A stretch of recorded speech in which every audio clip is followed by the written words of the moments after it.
When I see your order, it shows up as $2.50.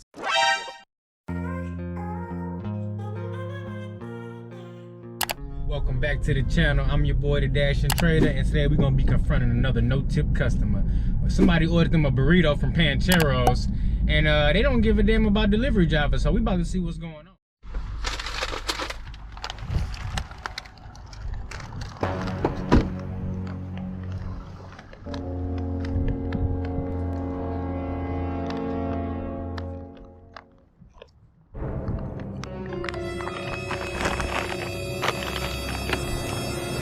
When I see your order, it shows up as $2.50. And if you tip in cash, you're much better off tipping through the app. And I'll tell you why is because I accepted this order for like educational purposes, so I can like teach the community the way the app works, because I'm only gonna be able to do 3 orders in an hour. Okay. So if I do 3 orders that say $2.50, it's only $7 an hour. It was at this moment that he knew he fucked up.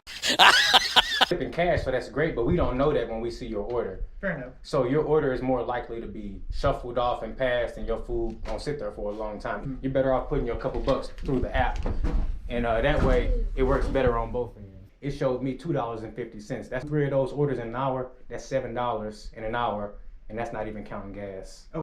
Damn! Okay.